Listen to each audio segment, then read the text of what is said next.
जिस देश में भगवान शिव गाय के बेटे पर सवार होते हो, उस देश में शंकर जी के भक्तों के होते हुए वो शंकर जी की सवारी कट रही है, गाय का बेटा कट रहा है। कितना बड़ा दुर्भाग्य है। हमारी और आपकी आस्था से कितना बड़ा खिलवाड़ हो रहा है, लेकिन कोई आवाज नहीं लगाता, कोई बोलने को तैयार नहीं है, सबको अपनी रोटियां सेकनी है। बड़ी विडंबना। आज से आप कसम खाओ कि आपके नेता से बोलना है कि भैया गौ हत्या बंद होनी चाहिए। भारत का प्रत्येक हिंदू अपने अपने नेता से बोले, पीछे पड़ जाए तो उनके बाप को करना पड़ेगा गौ हत्या बंद। हाँ या ना? आप बोलते ही नहीं, भैया हमारा कर्जा माफ करवा देना। कुछ नहीं होता। भैया गैस के दाम जरा कम करा दो, टमाटर बहुत महंगा, तुम्हारे टमाटर ही सस्ते नहीं हो रहे हैं, तुम्हें तो फ्री का फोकट का खाना है बस, गाय मरे तो मरती रहे। तुम्हारी आदत हो गई है लॉलीपॉप खाने की, बस तुम्हें फ्री का लॉलीपॉप मिल जाए, बाकी गाय तुम काटते रहो, कोई दिक्कत नहीं। कहां कोई बोलता है बताओ? कोई नहीं बोलता बेटा, सही बोल रहे हो तुम। कोई, सबको क्या चाहिए? फ्री में सिलेंडर, टिकट ना लगे, फ्री में यात्रा, सब फ्री में चाहिए। सरकारों से आप ले लेते हो, फिर तुम्हारे बोलने की ताकत कहां है? तुम तो बिकाऊ हो ना, बिक जाते हो। नेताजी 100 रुपया की साड़ी बांटे तो महिलाओं के ऐसे लाइन लगती है, मर जाए चढ़ के एक दूसरे के ऊपर। 100 रुपया की साड़ी के लिए, 100 रुपट्टी की साड़ी के लिए नेताजी बांटते हैं ना, तो चढ़ चढ़ जाती हैं माताएं। तुम अपना ईमान बेच देते हो 100 रुपया में, तो तुम क्या गाय की रक्षा की बात कर पाओगे? गाय की रक्षा की बात तो वो कर सकते हैं जो बिकाऊ नहीं है। जो बिक जाए वो काय की बात करे?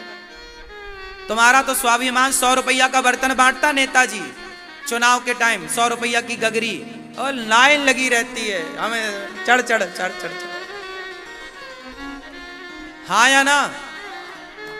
ऐसा इस देश में होता है। वो साड़ी जो तुम्हें नेताजी देते हैं 50 रुपया की है, थोक में वो ले आते हैं, और वो क्या ले आते हैं? किसी को बोल दिया सो वो करवा दिया, 1000 2000 5000 साड़ियां बांट दी। आपको लगा नेताजी बढ़िया साड़ी बांट रहा। क्यों? तुम्हारा पति नहीं पहना पा रहा तुम्हें साड़ी जो नेताओं की पहन रही हो? हैं? पति की साड़ी पहनो, पति भली फटी लाए उसकी पहनो। नेता कपड़ा पहनाएगा तो कल उतारवाएगा तो उतारना भी पड़ेगा। फिर दूसरों के भरोसे कब तक रहोगे? कब तक ये बिकाऊ वाली राजनीति करोगे?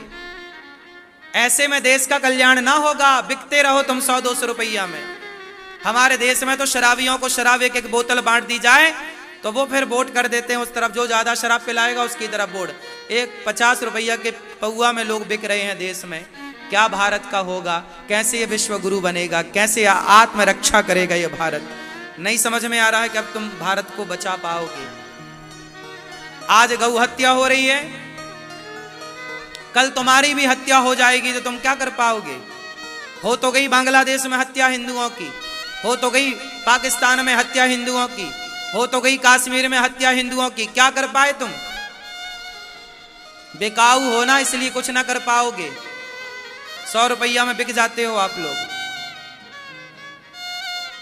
क्या कर लिया कश्मीर से जब खदेड़े गए हिंदू और पंडित? खदेड़ दिए जाओगे भारत से, क्या कर पाओगे? गाय को तुम बचा ना पाए तो अपने को क्या बचा पाओगे? इसलिए नेताओं से इस बार बोल दो। इस बार मैं कहूंगा महाराष्ट्र में एकनाथ शिंदे जी ने गौ हत्या बंद कराई है। पूरे भारत में पहला मुख्यमंत्री एकनाथ शिंदे जी हैं जिन्होंने गाय को राज्य माता का दर्जा दिया है। यदि एकनाथ शिंदे गाय को राज्य माता का दर्जा दे सकते हैं तो भारत का प्रत्येक मुख्यमंत्री दे सकता है। क्यों नहीं दे सकता? मैं कहूंगा महाराष्ट्र के लोगों से कि इस बार अच्छे मतों से एकनाथ शिंदे जी की विजय होनी चाहिए, क्योंकि गाय को राज्य माता का दर्जा उन्होंने दिलाया है। ये जीत एकनाथ शिंदे की नहीं, ये जीत गाय की होगी। और गाय के साथ एकनाथ शिंदे जी ने यदि उनके साथ न्याय किया है, गाय के साथ, गाय को राज्य माता का दर्जा दिलाया और बूचड़ खाने के लाइसेंस रद्द कराए, तो मैं वहां की जनता से कहूंगा कि ये जीत इस बार एकनाथ शिंदे जी की नहीं, ये जीत गाय की जीत मानी जाएगी। यदि गाय से प्यार करते हो तो गौ हत्या बंद कराने वाले एकनाथ शिंदे जी का साथ देना चाहिए। यदि आप साथ दोगे तो दूसरा मंत्री भी सोचेगा मुख्यमंत्री के जी हम भी करेंगे तो हमारा भी पब्लिक साथ देगी। और यदि गौ हत्या बंद कराने वाला यदि हार गया तो कौन फिर गाय के लिए खड़ा होगा? एकनाथ शिंदे जी खड़े भये गाय के लिए। एकनाथ शिंदे जी को गौ हत्या बंद करने वाले पहले मुख्यमंत्री बने। मैं चाहूंगा कि पूरे भारत में यह मैसेज जाए जनता की ओर से कि जो गाय के साथ खड़ा है जनता उसके साथ खड़ी हो जाएगी। इसलिए इस बार के चुनाव में एकनाथ शिंदे जी को इसलिए विजय कराओ क्योंकि उन्होंने गौ हत्या बंद करी है। जो गाय के लिए खड़ा है हम उसके लिए खड़े होंगे, वरना कौन खड़ा होगा गाय के लिए?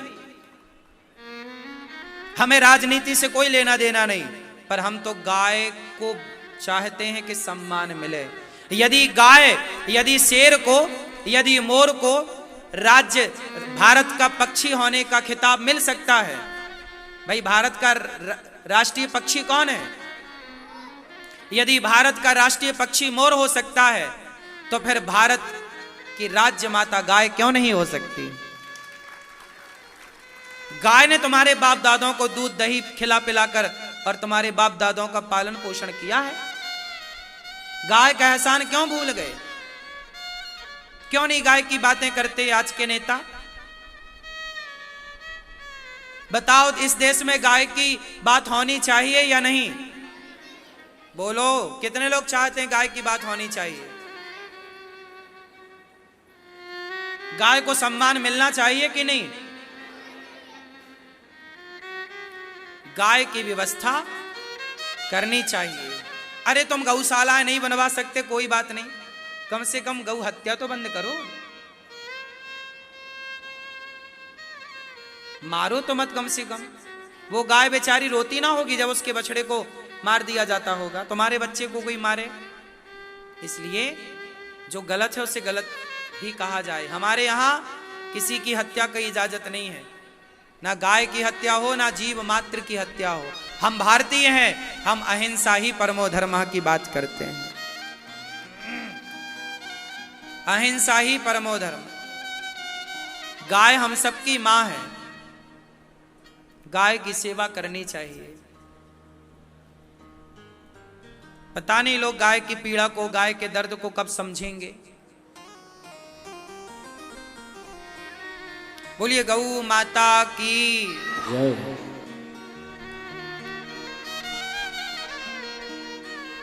हमें तो इस बात की प्रसन्नता है कि गौरी गोपाल भगवान के मंच से महाराष्ट्र में गौ हत्या बंद हुई। हम चाहते हैं कि भारत के हर राज्य में, हर स्थान पे गौ हत्या बंद हो। कितने लोग चाहते हैं गौ हत्या बंद होनी चाहिए?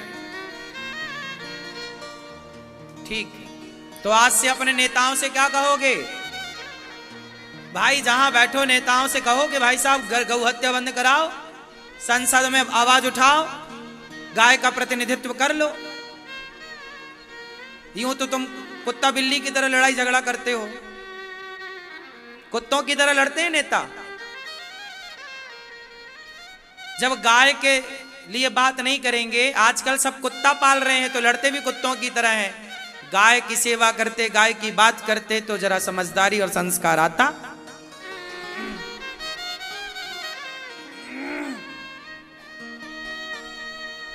नेताओं को तो बस एक दूसरे पे लांछन लगवा लो, एक दूसरे पे उंगलियां उठवा लो, वो उसे गलत कहेगा, वो उसे गलत कहेगा। राज देश के लिए अब कोई बात नहीं करता। हमारे चैनलों पे जाके देख लो, न्यूज चैनलों पे सारे दिन नेताओं की बातें हैं। वो उसे गाली दे रहा, वो उसे कह रहा, तू गलत तू गलत तू गलत। देश के लिए कोई बात नहीं है, कोई रोड मैप नहीं है, कोई अच्छा प्लान नहीं है देश के लिए, कोई अच्छी बातें नहीं है कि कैसे देश का रोजगार बढ़ाया जाए, कैसे देश का विकास किया जाए, कैसे सड़कों का निर्माण किया जाए, कैसे नदियों को नदियों से मिलाया जाए, कैसे स्वास्थ्य संबंधी समस्याओं को खत्म किया जाए। इन पर कोई डिबेट नहीं हो रही है किसी न्यूज चैनल पर। एक भी न्यूज चैनल पर बताओ जहां पर यह डिबेट हो रही हो कि भाई बाढ़ से कैसे मुक्ति पाई जाए। बाढ़ आई, बाढ़ आई, बाढ़ आई, बाढ़ आई, अरे आई, वो तो सबको दिख रहा है। बाढ़ नहीं आए इसके लिए क्या प्लान है आपका? पिछले साल बाढ़ आई थी, इस साल भी बाढ़ आई, अगले साल भी बाढ़। अरे बाढ़ खत्म करो ना। कैसे खत्म होगी भाई? नदियों को नदियों से जोड़ दो, खत्म हो जाएगी। हर साल हजारों करोड़ का सरकार बांटती है, वो 1000 करोड़ में ही तुम्हारी नदियां जुड़ जाएंगी और कभी बाढ़ नहीं आएगी। अरे समस्याएं हैं तो समाधान भी तो है। ऐसी एक समस्या बताओ जिसका समाधान ना हो, बताओ, मैं आपको निकाल के दूं समाधान। एक समस्या ऐसी नहीं है इस देश में जिसका समाधान ना हो। और न्यूज चैनलों पर डिबेटें किस बात पे होती हैं? समस्याओं पर। अरे समस्याओं पर बातें क्यों करना? समस्या तो है ही, समाधान पे बात करो कि इसका समाधान क्या होगा। और नेताजी समाधान पे कितना आगे बढ़ रहे हैं। समाधान कुछ नहीं है यहां, समस्याएं बहुत, सबकी समस्याएं। सड़क बनती है, बारिश आती है, सड़क उधर जाती है, खराब, खत्म हो गई, है ही नहीं सड़क। एक साल में सड़क खत्म। ऐसी सड़क बनवाए काहे थे जो एक साल में खराब हो जाए? अमेरिका में सड़कें बनती हैं 50 साल तक, पलट कर नहीं देखना पड़ता। सीख लो कुछ। बातें तो लंदन अमेरिका की होती हैं, सीखना कुछ नहीं है। हमारे देश में तो टमाटर महंगा है, इसी पे बातें होती हैं। सब्जी महंगी होगी, इसी पे बातें होती हैं। सड़क खुद गई, इस पे कोई बात नहीं करता। कि सड़क बनाई थी, 2 महीने बाद याद आई कि सीवर लाइन डालना भूल गई, खोद दी। इस पे कोई डिबेट आज तक किसी न्यूज चैनल पर आपने डिबेट सुनी कि सड़क बनाई थी तो खोद काहे दी? और खोदने के पहले अंधे थे, देखा नहीं कि सीवर लाइन है या नहीं है। 1000 करोड़ रुपया लगा सड़क बनाने में, खोद दी। किसके बाप का था वो? जनता का था, भारत का पैसा था। कोई समझते ही नहीं इस देश को, अपना नहीं समझता कोई यहां इस देश को। ट्रेन में बैठेंगे तो ट्रेन की सीट फाड़ देंगे, बस में बैठेंगे तो बस की सीट फाड़ देंगे। कोई जरा कुछ दंगा हुआ तो सरकारी बसों पे आग लगा। अरे वो सरकारी मतलब हमारी संपत्ति है। सरकार की संपत्ति जनता की संपत्ति होती है, हम सबका है धन। क्यों नुकसान करोगे? ट्रेनों को क्यों क्षति पहुंचाओगे? ट्रेनों की सीटें क्यों फाड़ोगे? पुलिस की गाड़ी पे क्यों पथराव करोगे? भाई सरकार की व्यवस्था हमारे लिए, आपके लिए, हमें उसका सम्मान करना चाहिए। और सरकार को भी पब्लिक का पूरा पूरा ख्याल रखना चाहिए। देश में पब्लिक परेशान है, कोई नेता नहीं सुन रहा है। नेताओं के पास जाओ तो पहले द्वार पे खड़े हो 4 घंटे पहले, उनसे कहो भाई सब मिलना है। अब बताओ, ऐसा राजा नहीं होना चाहिए। राजा ऐसा हो जो हर आम जनता से कनेक्ट हो, जुड़ा रहे, हर व्यक्ति की वो पुकार सुने। यहां कोई सुनने को तैयार नहीं है।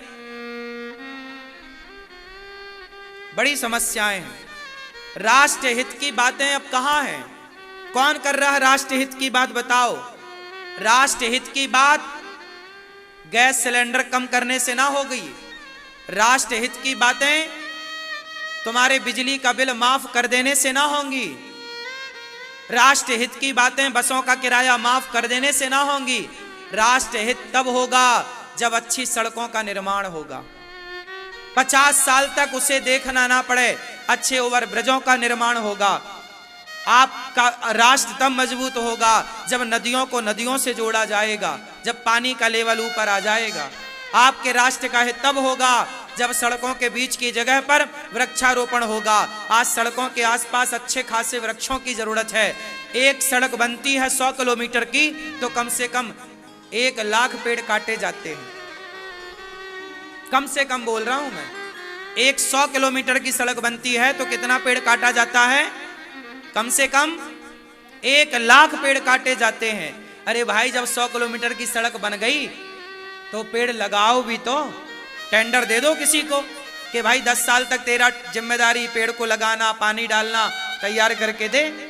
किनारे पे नीम के पेड़ लगा दो, नीम का पेड़ लगाओगे छाया भी रहेगी, प्रकृति भी शुद्ध होगी।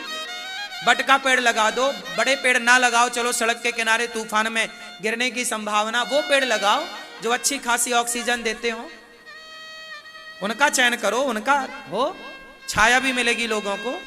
पर कहां कोई सुनने को तैयार है? क्या बात करें? कौन सुनता है इस देश में? सबको 5 साल के लिए नेता बनता है, उसको लगता है मैं 5 साल में लूट लूं जितना लूटना है, क्योंकि उसे पता है कि अगले 5 साल बाद पता नहीं नंबर आता है कि नहीं आता। तो 5 साल में ही उसे धन्ना सेठ भी तो होना है।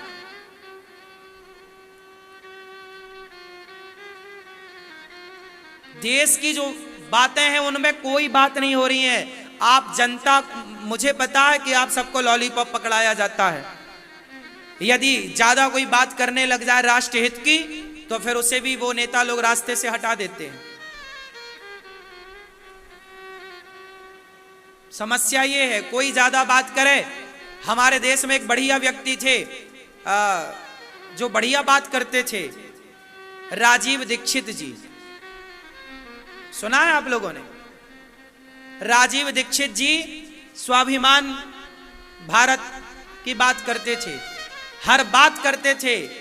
किस तरह आप स्वस्थ रहेंगे, हॉस्पिटल किस तरह लूट रहे हैं इस पर बात करते थे। किस तरह राजनेता होना चाहिए, किस तरह देश होना चाहिए, इस पर राजीव दीक्षित जी बात करते थे। लेकिन बाद में क्या हुआ? उन्हें जहर दे के रास्ते से हटा दिया गया। अब किसने दिया ये आज तक नहीं पता चला किसी को, पर जहर दिया गया तो कोई तो दिया ही होगा। ज्यादा यहां राज हित की बात करो, राष्ट्र हित की, तो आपको रास्ते से हटा दिया जाएगा, खत्म बात। चोर चोर मौसेरे भाई, तुम हमारी मत बताना, हम तुम्हारी मत बताएंगे, यही चल रहा है इस देश में। तुम्हारे भ्रष्टाचार को हम ओपन नहीं करेंगे, हमारे को तुम मत करना, यही चल रहा है इस देश में। और आप पब्लिक, आप खुश हैं साड़ी लेकर, आप साड़ी लेकर खुश हैं, शराब की बोतल लेके खुश हैं, और 100 रुपया का बर्तन लेके आप बहुत खुश हैं। आपको मतलब ही नहीं है कि नदियों को नदियों से जोड़ा जाए, आपको मतलब ही नहीं है कि नदियों को साफ किया जाए। क्या मुद्दे हैं आपके पास? मैं कहता हूं सरकार रोजगार बढ़ा सकती है। हमारे यहां बैंक, देखो एक छोटा सा गणित बोल रहा हूं मैं, आप समझदार हैं तो समझ जाएंगे, वरना ठीक। हमारे देश में बैंक खुलती है 10 बजे, बोलो हाँ। कितने बजे बंद हो जाती है? हाँ, 5 बजे आप चेक लेके जाओगे, क्लियर होगा? उत्तर दो। आरटीजीएस होगा? बोलो क्यों नहीं होगा? क्योंकि 5 बजे तक, 4 बजे ही बंद हो जाती है, 5 बजे तक वो अपना काम धाम अंदर का निपटाते हैं। अब सोचो कितना बड़ा देश है, किसी को शाम को 6 बजे इमरजेंसी पेमेंट करना हो, आरटीजीएस कराना हो, आपके खाते पर ट्रांसफर करना हो, तो क्यों नहीं होगा? अरे भाई बैंक 10 बजे से 5 बजे तक क्यों? हम कहते हैं बैंकों को 2 शिफ्ट में बांटो। सवेरे 8 बजे से लेकर बैंक का पहला शिफ्ट चले 2 बजे तक, और फिर 2 बजे से दूसरी शिफ्ट चले रात्रि के 8 बजे तक। तो जो अभी यदि 1 लाख लोगों को बैंक में रोजगार मिला है तो 1 लाख लोगों को और रोजगार मिल जाएगा। पहला 1 लाख रोजगार बढ़ा। दूसरा फायदा क्या हुआ? जितनी देर बैंक खुली रहेगी उतने ट्रांसफर होते हैं, उससे सरकार का रिवेन्यू बढ़ता है, सरकार का पैसा बढ़ता है, और लोगों की सुविधाएं बढ़ेंगी कि लोगों को जो 2-2 घंटे बैंकों में खड़ा होना पड़ता है, आपके 2 घंटे की कीमत क्या है? बोलो 2 घंटे की कीमत है या नहीं इस देश में? हाँ या ना? टीवी पे ऐड आता है 10 सेकंड का, वो 10 सेकंड का ऐड 10 करोड़ का होता है, 1 करोड़ रुपए सेकंड। क्रिकेट आता है, क्रिकेट में जो 6 बॉल पूरी होने पर ऐड आता है साबुन का, निरमा का, फला फला फला, वो सेकंड का रेट होता है वहां पर, कि आपका जो टीवी पे क्रिकेट के टाइम पे ऐड आएगा वो एक ऐड 1 सेकंड का या 10 सेकंड का होगा तो 10 करोड़ का है। मतलब उनका सेकंड कितने का है? बोलो 1 करोड़ का। और आप 2-2 घंटे बैंकों में धक्का खाते हैं, आपके 2 घंटे की कोई कीमत नहीं है। हाँ या ना? आज बताओ बैंकों में भीड़ होती है या नहीं? समय से काम होता है? कोई सुनता ही नहीं। होना क्या चाहिए? सुबह 8 से रात्रि के 8 बजे तक बैंक खुलनी चाहिए। हाँ या ना? कहे चाहे, इससे क्या होगा? समय बढ़ेगा, भीड़ कम होगी, लोगों का काम फास्ट होगा, गए तुरंत काम हो गया 5 मिनट में, हमारा 10 मिनट बचेगा। समय बचेगा। जो देश समय की कीमत करता है वो देश आगे बढ़ता है, जो समय की वैल्यू नहीं करता वो खुश है। आज अमेरिका, लंदन, जापान में जाओ, वहां टाइम की बड़ी वैल्यू है। वो सफल क्यों हो गए? टाइम की कीमत है वहां। पर हमारे यहाँ 10 बजे बैंक खुलने का टाइम है, लेकिन आप 10 बजे जाओ तो शटर ऊपर होती हुई मिलेगी 10 बजे, जबकि नियम यह है कि 10 बजे से काम स्टार्ट होना चाहिए। लेकिन 10 बजे शटर उठती है, 11 बजे से काम होता है। कहने की बात है कि 10 बजे बैंक खुलती है। आप 10 बजे जाओ, चेक लेके थोड़ी लगेगा, 11 बजे लगेगा। मतलब 1 घंटा यूं और 1 घंटा वहां और 1 घंटा लंच में खाएंगे साहब। खाना पीना बुरा नहीं है, काम बंद करके क्यों खाओगे भाई साहब? हमारा उसी समय इमरजेंसी है, 1:30 बज गया मतलब लंच है। अरे 1:30 बजे लंच है तो 4 लोग खा लो, 4 लोग काम कर लो, या 2 लोग खा लो, 2 पहले वो काम करे, 2 लोग खा लो, शिफ्ट बाई शिफ्ट खा लो, काम तो ना रोके। अब शटर गिरा देते हैं 1:30 बजे, जबकि कहीं नियम में ये नहीं है कि तुम 1:30 बजे शटर गिरा दो बैंक की। कहां नियम है बताओ? क्या सरकार कहती है कि शटर गिरा के तुम खाओ? उस 1:30 बजे के टाइम पीरियड में कोई आएगा तो बाहर खड़ा रहेगा। भाई ये सब कुछ सरकारों को पता है, पर कौन टीवी डिबेट इस पे बात कर रहा है? किसी को फुर्सत नहीं है। क्या बात करें? ज्यादा देश हित की बात करेंगे तो हटा दिया जाएगा हमें भी रास्ते से।